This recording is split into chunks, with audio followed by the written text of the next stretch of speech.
په ټول افغانستان کې 7 روز در هفته خلک خبرې کوي. آب و هوا و اخبار سفر، سرگرمی او موسیقی. 1 ساعت ستاسو سره روی شبکه ملی رادیو افغانستان. ماقام په خیر افغانستان. غږ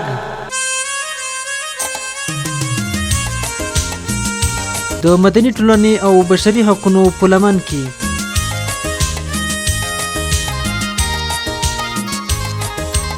هر جمعه په ماقام په خیر افغانستان کې خبرېږي.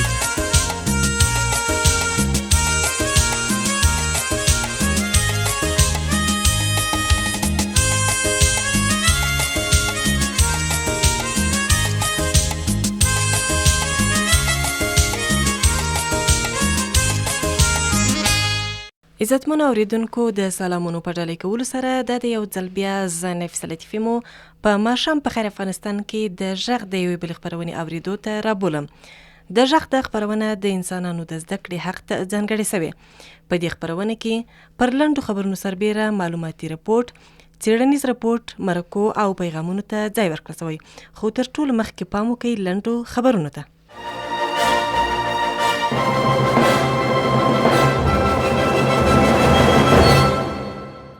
سپینې ماڼۍ د ګوانتانامو د خلیج پای پوځي اډه کې د بندیانو د زورونې په اړوند د نویو ادعاګانو په غبرګون کې څرګنده کړې چې په دې هکله به پوره پلټنې ترسره کړي. د امریکا د فدرالي پولیسو ادارې یا FBI رپورټ چې په دې وروستیو کې په ډاګه سوی راغلی، په تیرو 2 کلونو کې د نوموړي ادارې ماموران په ګوانتانامو کې چې د القاعدې په غړیتوب شکمن کسان پکې ساتل کېږي له بندیانو سره د ناوړه چلند شاهدان وو. سپینې ماڼۍ د دې ادعا په غبرګون کې څرګنده کړې چې دوی به په دې هکله بشپړې پلټنې ترسره کړي او د هغو عاملینو ته به سزا ورکړي. د سپینې ماڼۍ ویاند سکاټ مکلان په واشنګټن کې ویلي داسې کړنې به تر لاس لاندې ونیسي ترڅو د ورته پیښو مخه ونیول سي. د FBI د چارواکو له رپورټ څخه جوتېږي چې د ډیرو دغه شکایتونو تاریخ د ابو غریب له رسوایي وروسته نیټې ته ورګرځي. د یادولو وړ ده چې نوموړي پیښې د هغه تور یوه برخه جوړوي چې د امریکا د مدني ازادۍ ټولنې په نوم د یو نادولتي سازمان لخوا د بوش پر دولت لګول سوی. ویل کېږي چې په نوموړي زندان کې بندیان د 24 ساعتونو لپاره په ځنځیرو تړل سوي او سر په څېړۍ ځړول سوي او همدا ډول بندیان له داړونکو سپو سره په یوه قفس کې اچول سوي. د فاریاب ولایت د ګرزیوان د ولسوالۍ ګڼ شمېر اوسیدونکي د جنرال عبدالرشید دوستم یوه سیمه ییز قومندان د خپلو کورونو په لوټولو تورن کړی. دغه خلک د فاریاب له ولایت څخه د مزار شریف ښار ته تښتېدلي او وایي قومندان نجیب او د هغه پلویانو د دوی کورونه لوټلي او همدا ډول د سیمې ګڼ شمېر ځوانان په ناڅرګندو لاملونو بندیان کړي. په مزار شریف کې د بشري حقوقو سیمه ییز دفتر هم د جنرال دوستم پلویان په نوموړي عمل تورن کړي، خو قومندان نجیب بیا دا تورونه نه مني. د هیواد ورځپاڼه د مرغومې د لومړۍ نیټې په ګڼه کې لیکي د بشري حقوقو مؤسسې ښاغلي کرزي ته سپارښتنه کړې چې د خلکو د غوښتنو له مخې د ملیشو بېوسلې کول ګړندي کړي. د مضمون لیکواله هوریا مصدق زیاتوي په افغانستان کې د بشري حقوقو او مدني ټولنو 14 سازمانونه ولسمشر ته ورپزړه کوي چې افغانان له ده څخه څه هیلې او توقع لري. د سنبلې په میاشت کې ټوپکونه ورکړه. د مطلب لیکواله د فیض آباد د یوه اوسیدونکي د خولې خبرې داسې نقلوي: موږ د بېوسلې کولو چغې وهو خو څوک پرې غوږ نه ګروي. همدغه راز د مزار شریف په ښار کې یوې میرمنې ویلي ټوپکوالو د خلکو پر مځکو، کورونو او اولادونو ګېډه اچولې او د هغوی لوڼې په زور ودوي. ورځپاڼه زیاتوي د بشري حقوقو او مدني ټولنو یاده سوې ډله په دې اند ده چې اوس د راتلونکي حکومت دنده ده ترڅو ګامونه واخلي او د خلکو غوښتنو ته جواب ووایي. افغانانو ته له امنیت پرته سوله معنی نه لري. افغانان له حامد کرزي غواړي ترڅو ډاډ ورکړي د بېوسلې کولو بهیر چې په پام کې ده د 1984 کال تر پایه پورې بشپړ سي. افغانان د پارلماني ټولټاکنو د مخه د اغیزمنو امنیتي ګامونو غوښتنه کوي. د خبرونو پای.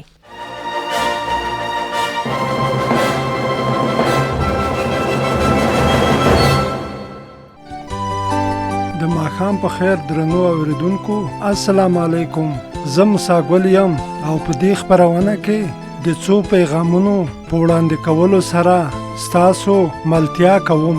دولت باید د ټولو لپاره که نارینه وي یا ښځې د زده کړې یو شان اسانتیاوې برابر کړي. ښوونه او روزنه کله یوې خوا د ټولو حق دی، له بله پلوه د زمانې اړتیا او غوښتنه هم ده. د ښوونې او روزنې له لارې باید داسې بدلون رامنځته سي تر څو خلک خوځښت ته راوبولي چې د پرمختللي کلتور هرکلی وکړي. اړینه ده چې چارواکي پر کلتوري حالت هر اړخیزه کره کتنه وکړي. د اختلاف او مورمري سلوک د مخنیوي لپاره باید د ټول هیواد په کچه ښوونځیو ته پراختیا ورکړل سي. په دې هکله هم ستاسو پام هغه راپورټ سره اړوم چې عبدالعزیز نایبي وړاندې کوي. ښوونه او روزنه کله یوې خوا د ټولو حق دی، له بله پلوه د زمانې اړتیا او غوښتنه هم ده. ښوونه او روزنه هغه دوه ویې دي چې د افغاني ټولنې په بډای کلتور کې له لرغونې زمانې راهیسې داسې ډول معنا شوي او معنا کیږي چې ښوونکی یا د زده کړې یو مهم لوری په دودیز او یا عصري بڼه د ماشومانو یا تنکۍ زلمیانو په اړوند دوه دندې لري. یوه یې ښوونه یعنې د یو شمېر توکو او موضوعګانو ورښودل یا ورزده کول دي، خو روزنه بیا له هغوی څخه انسان جوړول یا د انسانیت چوکاټ ته برابرول دي. ښوونه یوازې د لوست توکو یا معلوماتي برخې ته پاملرنه ده، خو روزنه پراخ څیزونه لکه تهذیب، اخلاق، د نفس پاکوالی، د نورو خدمت او درناوی او په لنډه توګه ټول غوره انساني صفتونه په لمن کې رانغاړي چې د انسان له روح او عقل سره نشلیدونکي اړیکې لري. ښایي له روزنې پرته ښوونه زیان اړونکې وي او داسې معنا به ولري چې یو چاته وسله په لاس کې ورکړل شي خو د کارونې بڼه او ځای یې ور ونه ښودل شي. نو له همدې ځایه ده چې باید ښوونې او روزنې ته زیاته پاملرنه وشي. له بله پلوه که په ځیر سره وکتل شي، سیاسي، ټولنیز او اقتصادي حالت په چټکۍ سره د خوځښت او بدلون لور ته روان دی او افغانان هم د نورو پرمختللو ولسونو په څیر غواړي نوې پوهنه او تخنیک ته په خپل هیواد کې وده او پراختیا ورکړي چې دا بیا په خپل نوبت سره په سوچونو او کلتوري ارزښتونو د کره کتنې اړتیا رامنځته کوي. د نویو ارزښتونو لور ته د ولس لوری ورکول په خپل ځای د کلتوري بدلونونو اړتیا ګڼل کیږي. د ښوونې او روزنې له لارې باید داسې بدلون رامنځته شي ترڅو خلک خوځښت ته راوبولي چې د پرمختللي کلتور هرکلی وکړي او هم د هغه د ودې او پراختیا په لار کې هاند او هڅه وکړي. خلک باید په دې قانع شي چې په کلتوري بدلون کې ونډه واخلي او په هغو کې مهم رول ولوبوي او وکولی شي چې د هغو له مثبتو پایلو ګټه واخلي. ښوونکي، اقتصاد پوهان، روڼ اندي، سیاستوال او نور پوهان ټول باید د اقتصادي، ټولنیز او علمي حالت د ښه والي لپاره ګډې هلې ځلې وکړي ترڅو روزنیز، روغتیایي، اقتصادي، ټولنیز او سیاسي فرصتونه داسې برابر کړي چې د انسانانو مخ په زیاتېدونکې اړتیاوې او هیلې پوره کړي. دا ښکاره ده چې نشو کولی د ټولنې روزنیزې موخې له اقتصادي، سیاسي او ټولنیزو موخو جلا وګڼو. هغو وګړو او بنسټونو ته چې د روزنې دنده ورسپارل شوې ډېر دروند مسؤلیت په غاړه لري. دا ځکه چې نننی شرایط په چټکۍ سره د بدلون په حال کې دي او د دې بدلونونو لارښوونه په لومړي سر کې د دوی دنده ده. که دوی په دې لار کې پاتې راشي، نه یوازې دا چې اوسنی پښت بلکې د ټولنې راتلونکي به له ګواښ سره مخ کړي. چارواکو ته بویه چې په دې اړوند لاندې ټکي په پام کې ونیسي. اړینه ده چې چارواکي پر کلتوري حالت هر اړخیزه کره کتنه وکړي، کلتوري حالت وارزوي او نیمګړتیاوې په ګوته کړي او د هغو په لرې کولو کې کوټلي ګامونه اوچت کړي. غوره به وي چې د پرې کېدو په انډول نوې روزنیزې موخې طرحه شي.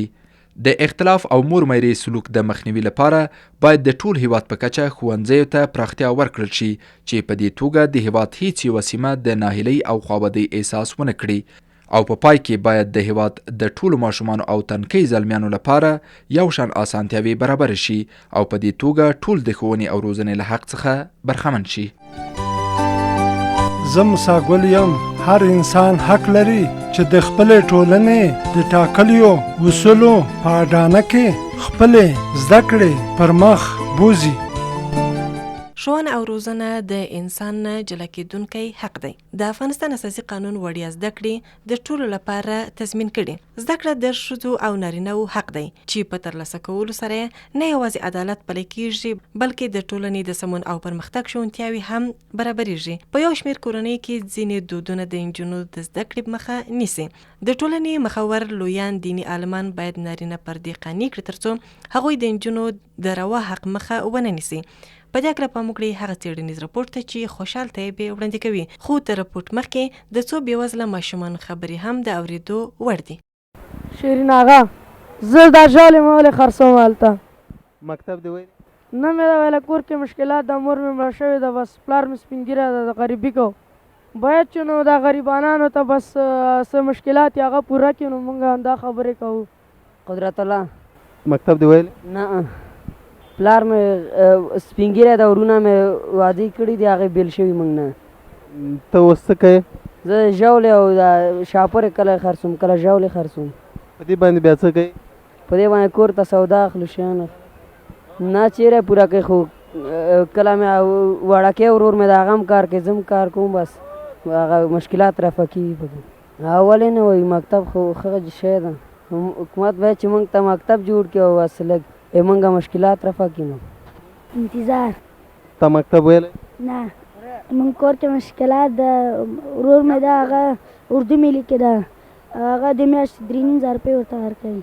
حکومت باید چې موږ ته پیسې راکړي او موږ کور ته پیسې سودا اخلو، موږ ته مکتب جوړ کړي. اجمل نه، موږ ته کور کې مشکلات ده، مور مې مړه شوې ده او پلار مې مریض پروت ده، موږ کار کوو، ژاولې ماولې خرڅوو. ښوونه او روزنه د انسان نه جلا کېدونکی حق دی او همدا ډول هر انسان دا حق هم لري چې د زده کړې په بهیر کې د وړتیا له مخې د خپلې خوښې مسلک غوره او د پوهې د ترلاسه کولو زمینه ورته برابره شي. د افغانستان د اساسي قانون په 43 توک یا ماده کې راغلي زده کړې د افغانستان د ټولو اتباعو حق دی چې د لیسانس تر درجې پورې وړیا د دولت لخوا تامینېږي. همدا ډول د بشري حقونو د نړیوالې اعلامیې 20 توک هم زده کړه د ټولو انسانانو حق ګڼي. د افغانستان د څېړنو د مرکز د مشر او د پوهنې د پخواني وزیر ښاغلي پروفیسور رسول امین په اند زده کړه د ښځو او نارینه‌و حق دی چې په ترلاسه کولو سره نه یوازې عدالت پلی کېږي بلکې د ټولنې د سمون او پرمختګ شونتیاوې هم برابرېږي او همدا ډول د انسانانو لخوا پر یو بل د تیري مخه نیول کېږي. زده کړه وشو دا د ښځو او د نورو یو داسې حق دی چې د ټولو حقوقو نه پرمختللی حق دی. وجه دا شی چې په کور کې یعنې که مور تعلیم یافته وي نو ماشومان تعلیم یافته وي. ماشومان چې تعلیم یافته وي کوم کار چې جامع دپاره کوي په علم او فراست یې کوي. همدغسې که په جامع کې علم راځي نو هغه جامع ورسره پر مخ ځي.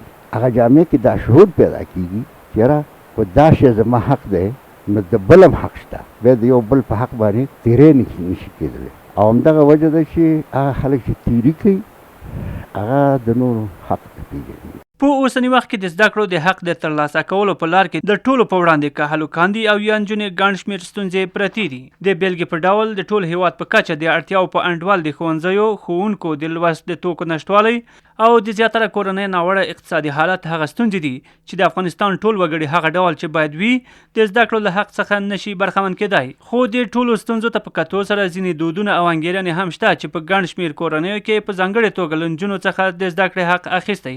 په دې اړوند د ښځو د حقوقي زده کړو د مرکز مشره او د مدني ټولنو او بشري حقونو د شبکې غړي اغلې روشن څېړن داسې څرګندونې لري. په کورنۍ کې که موږ فکر وکړو میندې غواړي چې د دې زامن ښه زده کړې وکړي او د دې د زده کړو لپاره ټول مشکلات زغمي او دې ته ښه شرایط مساعده وي چې هلکان باید زده کړې وکړي او حتی د عالي تحصیلاتو لپاره ټول ستونزې کورنۍ ځان باندې تحمیلوي او غواړي چې د دې زامن باید عالي تحصیلات ولري.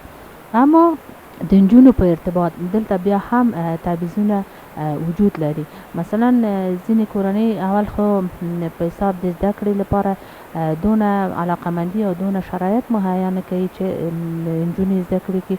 که بیا مهیا هم شي تر 12 صنف پورې دونه چې درس یې وویل سره د دې چې د کور کارونه یې او ځینې نور مشکلات او پرابلمونه هم زغمي بیا هم ځکه چې دا نجونې علاقه لري چې باید زده کړي مګر کله چې 12 صنف ته ورسېده بیا هم ګورو چې مخکې د وخت نه د وادو په ارتباط یا دا چې ځینې کورنۍ که واده هم وکړي هغوی نه پرېږدي چې بیرته درس ووایي ځکه چې وایي چې دا خپل ماشومان باید لوی کړي او د روزنې دپاره باید وخت دوی ولري او همداسې ځینې نور مشکلات او پرابلمونه. د ټولنې مخور لویان او دیني عالمان باید نارینه پر دې قانع کړي ترڅو هغوی د نجونو د دې روا حق مخه ونه نیسي. خو اغلې څېړن بیا په دې هکله ګیله لري چې تر اوسه پورې ځینې دغو کسانو خپل دغه مسؤلیت نه دی ادا کړی. دلته د ملا امامانو او د مشرانو وظیفه ده چې باید د هغوی نارینو ته خبرې وکړي او د هغوی سطح یې لوړه کړي تر څو چې هغوی خپله پوه شي چې باید دوی هم حق لري. مثلا د حقوق بشر د اعلامیې په اساس نر او ښځه حق لري. همداسې په حساب د شریعت باندې ښځه او نارینه دواړه حق لري چې باید زده کړې وکړي. مګر دا خبرې په اطرافو کې که ملا صاحبان پوهیږي هم مګر هغوی دا خبره نه کوي. د یادو شوو ستونزو په خوا کې بله دا ده چې زیاتره خلک له لومړنیو زده کړو وروسته نشي کولی د خپلې خوښې په څانګه کې لوړې زده کړې ترسره کړي. دا په داسې حال کې ده چې د بشري حقونو د نړیوالې اعلامیې په رڼا کې ټول انسانان حق لري چې د وړتیا له مخې د خپلې خوښې په مسلک کې زده کړې ترسره کړي. سره له دې چې په افغانستان کې له ډېرې پخوا زمانې تر لوړو زده کړو پورې تحصیلات وړیا وو او د افغانستان په نوي اساسي قانون کې هم د لیسانس تر سویې پورې زده کړې په دولتي پوهنتونونو کې وړیا دي، ولې لا تر اوسه هم په دې لاره کې زیاتې ستونزې پر ځای پاتې دي. د بیلګې په توګه پوهنتونونو ته د 1982 کال د کانکور ازموینې ډېرې نیمګړتیاوې درلودې. له یوې خوا د ازموینې پوښتنې بهر ته ووتلې چې له امله یې چارواکي اړ شول تر څو بیا له سره ازموینه واخلي. له بلې خوا په ازموینه کې بریالي محصلین د دوی له خوښې پرته داسې پوهنتونونو ته ور وپېژندل شول چې یا خو له سره موجود نه وو او د محصلینو د منلو وړتیا یې نه درلوده او له بل پلوه د ډېرو محصلینو تیر یو کال بې ځایه ضایع شو. د لوړو زده کړو مرستیاله وزیره اغلې سوریا پیکان نوموړې نیمګړتیاوې مني خو پړی بیا پر کمپیوټرونو وراچوي او داسې څرګندوي. تحصیلات عالیمون کمپیوتر ماشینونه چې مونږ ته باید ارزیابي وکړي، امتحان نتیجه تحصیلات عالی ته ورکړي، سږکال مونږ لرو داسې شیان او پرو سږکال مونږ ونه لرل او مونږ ولیږل ایران ته. د نتایج ورقونه هلته ارزیابي شو، پس له ارزیابي نه بیا موظف هیئت راوړل دلته. داسې پرابلم هم ول پرو سږکال چې کمپیوتر شاګردان ونه پیژنل، سیمو په اساس کمپیوتر نه پوهیږي چې بامیان چیرته دی، ننګرهار چیرته دی، د دې په اساس شاګردان چې انتخاب وکړ دوی معرفي وکړ. خو من غواړو چې داسې ستونزې چې پرو سږکال ورله من غواړو چې حل به وکړو. د میرمن پیکان په وینا د نورو دولتي بنسټونو په خوا کې به د لوړو زده کړو په سیستم کې هم سمون د دې ستونزې او نیمګړتیاو د لرې کولو چارې برابرې کړي. له پورتنیو څرګندونو ښکاري چې په اوسني وخت کې افغانانو ته د زده کړې د حق د ترلاسه کولو لپاره اړینه ده چې هر اړخیزې کړنې ترسره شي چې له مخې د ښوونکي، ښوونځي، ښه چاپیریال او پر دې سربیره د ټولنې د لویانو دنده ده تر څو ماشومانو ته د حق په ورکولو سره د ټولنې د سوکالۍ او پرمختګ ته لاره هواره کړي. په دې هکله یو ځل بیا ښاغلی پروفیسور رسول امین داسې وایي: ښه معلم ته ضرورت دی، ښه نصاب ته ضرورت دی، ښه ماحول د شاګرد ته ضرورت دی، د شاګرد دپاره د ټولو تحصیلات ته ضرورت دی. د تحصیلات سره باید کوشش وشي چې یعنی دوی ته کیفي علم ورکړی شي. کیفي دا دی چې د ده ذهن راوپاري. تعلیم او زده کړه دا د جنۍ او د هلک حق دی. نو دا حق چې د دوی دی کیدای شي چې هغه ورکوټی ماشوم چې د هغه په ده پوه نه وي چې د ما حق دی. دا حق هغه څوک ورکوي چې هغه په ده باندې پوهېږي چې دا د حق دی او هغه په ده باندې پوهېږي چې دا حق ورکولو سره ټولنه جوړېدی شي، یو ملت جوړېدی شي، یو ښه طبع جوړېدی شي او د دې اوسنۍ او راتلونکې نړۍ دپاره په اصطلاح باندې داسې غړي جوړېدی شي چې هغه په تعلیمي او علمي میدان کې د چا نه وروسته. په دې توګه د پایلې ته رسیږو چې چارواکي د ټولنې مشران او په لنډه توګه هر څوک باید د خپل واک او توان په پولو کې د ماشومانو یعنې هلکانو او نجونو ته د زده کړې د حق په ترلاسه کولو کې هاند او هڅه وکړي. زه موسی ګل یم. ښوونه او روزنه باید ټولو ته دا وښیي چې ټول انسانان د بشري حقونو لرونکي دي او هغو ته باید درناوی وشي. ښوونه او روزنه ولې د انسانانو حق دی او د دې حق په ترلاسه کولو کې افغانان له کومو ستونزو سره مخ دي؟ څه ډول کیدای سي د افغانستان خلک له دې حق څخه برخمن سي؟ په دې هکله اشق الله یعقوب د ښوونې او روزنې له علمي سلاکار ښاغلي ډاکټر صدیق الله ویرا سره مرکه کړې او په سر کې ترې پوښتلې د انسانانو د زده کړې د حق په اړوند څرګندونې وکړې. انسانان د ژوندیو موجوداتو په حیث او همداسې د ټولنیزو موجوداتو په حیث یو څه ضروریات لري. نو په دې اساس د انسانانو حقوق مطرح کیږي، د دوی مشکلات د ژوندي پاتې کېدلو دپاره، د ښه ژوند دپاره، د ښو ټولنیزو روابطو دپاره د ښه اقتصادي سیستم او اقتصادي ضروریاتو پوره کېدل همچنان عقیدوي او روحي مسایل دي. نو دا د انسان جوړښت او د انسان اجتماعي اړیکې او د انسان فطرت دی چې هغه په داسې یو موقف کې واقع کوي چې څه ضرورتونه او حقوق لري.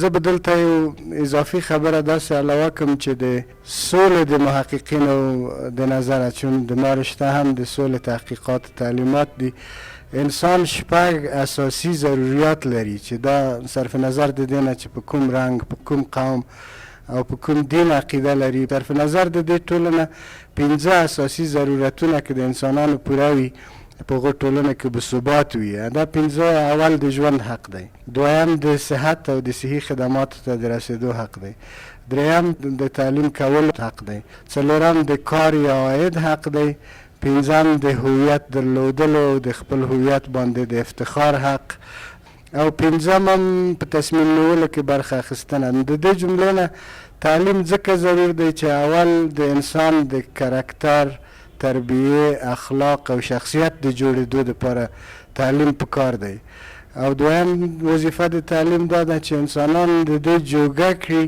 چې هغه من حیث فرد او من حیث د یوې ټولنې د غړي په داسې ښه ژوند وکولی شي. البته دا ښه ژوند د ځانه سره، ښه ژوند په کورنۍ کې، ښه ژوند په ټولنه کې، ښه ژوند په محیط کې، چون د انسانانو ژوند د پرمختګ سره مغلق کیږي، نو په دې اساس د ښه ژوند دپاره اقتضاعات هم زیاتیږي.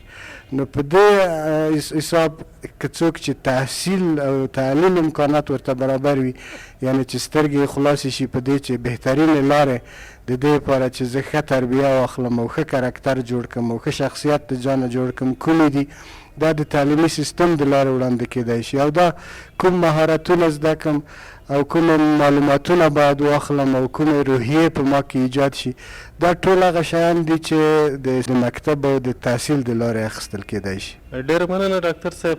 په تیر وخت کې یوازې د پوهنې وزارت د ښوونې او روزنې دنده درلوده، خو اوس د هغه په خوا کې ځینو مؤسسو او ښایي ځانګړو اشخاصو هم دې کار ته مټې رانغاړلې وي، خو بیا هم له کومه ځایه چې لیدل کېږي دغه ټولې هڅې د اوسني وخت د غوښتنو ځواب نشي ویلی.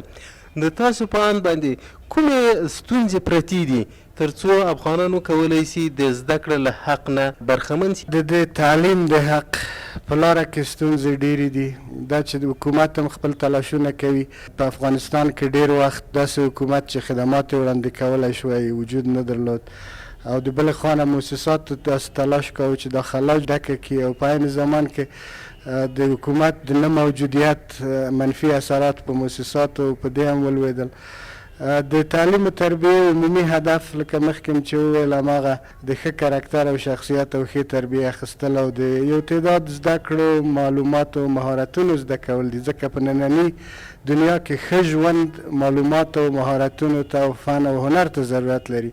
نو دا ښه ژوند که په کور کې وبولو، که په ټولنه کې، که په حکومت کې، او که په هره وظیفه کې چې وي، د دې دپاره امکانات د تعلیم باید میسر شي. اوس به راشو دې ته چې دا امکانات د تعلیم څومره میسر دي او مشکلات کوم دي. اول که وګورو د دې لپاره چې ښه حق د تعلیم ټولو اطفالو ته موجود وي، ضرورت دې ته شته چې یو ښه پالیسي وي، ضرورت دې ته شته چې ښه پروګرام وي، ضرورت دې ته شته چې ښه سیستم وي د معارف، ضرورت دې ته شته چې ښه معلمان وي چې قابلیت یې هم په کافي اندازه وي او تعداد یې هم، ښه کتابونه وي، ښه مکتبونه وي او ښه ماشومان وي، په دې لحاظ چې فکر یې ارامه وي، د کورنۍ د خوا نه ډېر مشکلات او فشارونو سره نه وي مخامخ. دا ټول په داسې یو ملک کې چې وران دی او ډېرې جګړې او بربادۍ تیرې کړي، اسانه کار نه دی چې په یو دم مهیا شي. زه اوس درته ویلی شم چې ښه پالیسي په معارف کې ایجاد شوې او ښه پروګرامونه شته، سیستم جوړول وخت غواړي. د کتابونو په هکله نوي کتابونه مخ په چاپېدو دي، مخ په تهیه او تالیف کېدو دي.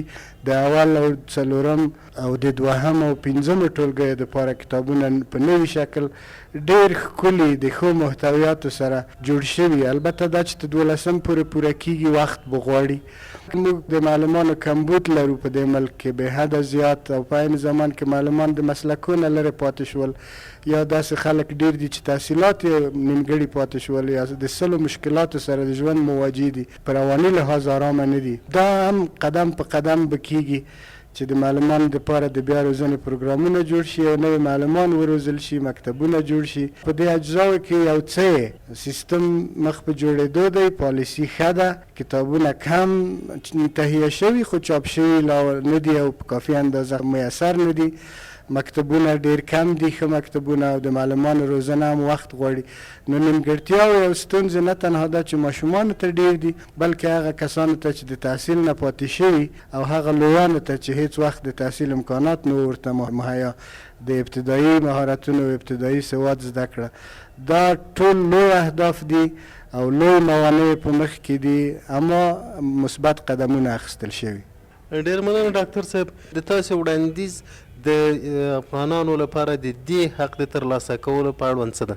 یو خو عمومي عوامل دي چې هغه د تعلیم او تحصیل په مهیاتوب او هغو ته د ماشومانو لاس پیدا کول په دې کې رول لري. هغه صلح او ثبات دی په مملکت کې چې د معارف خاصه وظیفه نه ده، اما په معارف باندې منفي اغیز لرلی شي. دویم موضوع اقتصادي ده چې معلمان هم سم معاشونه نه لري، ولس هم غریب دی، ماشومان هم وږي مکتب ته راځي.